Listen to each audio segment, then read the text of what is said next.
बोला. Hi everyone. आम्ही आज या ठिकाणी नाशिकवरून तोरळमाळ या थंड हवेच्या ठिकाणी आलेलो आहे. आपण बघताय की निसर्गाने समृद्ध असा हा परिसर आहे आणि आपण बघू शकता की माझ्या मागे एक तुम्हाला अस्वलाची एक प्रतिकृती दिसते आहे आणि या अस्वलाची प्रतिकृती आपल्याला अशी दर्शवते की हा जो पूर्ण परिसर आहे या परिसरांमध्ये अस्वलांचं अस्तित्व आहे आणि या अस्वलांसाठी हे जे जंगल आहे याचं जतन आपण सर्वांनी करावं. आणि हा जो तुम्ही पॉईंट बघताय याचं नाव आहे कालापानी पॉईंट तोरणमाळ. आणि या ठिकाणी आपण जर गेलं इथून जर थोडंसं खाली जर गेलं तर यात एक सुंदर आपल्याला असं एक झरणा दिसतो आहे आणि सुंदर असं एक थंड हवेचं ठिकाण आहे.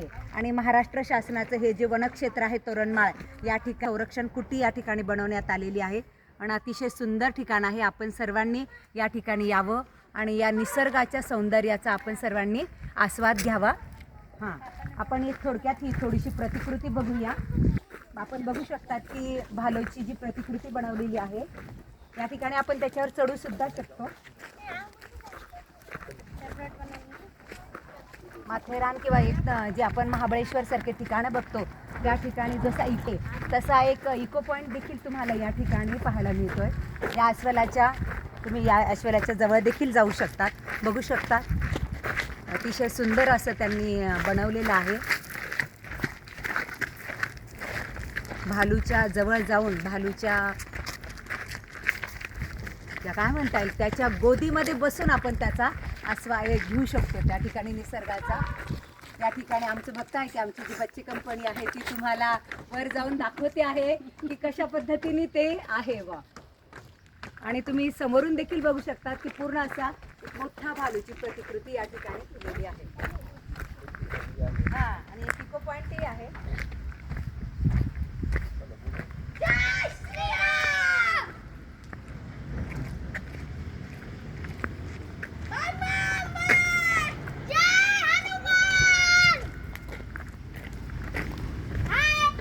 सुंदर असा इको पॉइंट आहे या ठिकाणी.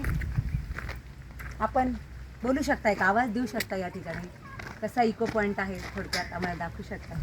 या ठिकाणी काळं पाणी हे नाव याच्यावरून आलं आहे की या ठिकाणी खाली जे पाणी दिसतं ते वरतून त्याचा जो रंग आहे तो काळसर आहे, कारण की ती जी दगडं आहेत ती ठळक काळसर रंगाच्या असल्यामुळे आणि ते काळं पाणी या ठिकाणी दिसतं. पण प्रत्यक्षात खाली गेल्यानंतर ते पाण्याचं जो स्वाद आहे तो अतिशय केंगन वॉटर आपण म्हणतो की नैसर्गिक वातावरणातून ज्या पद्धतीने शुद्ध असं पाणी मिळतं तसं शुद्ध पाणी त्या ठिकाणी आहे.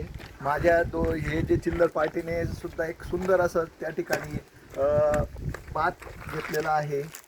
मस्तपैकी छानपैकी बात केलेलं आहेत.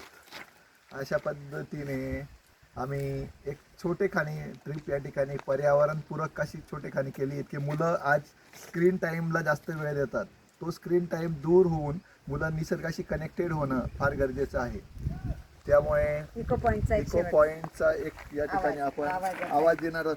जय श्रीराम, जय श्रीराम. Bye bye bye.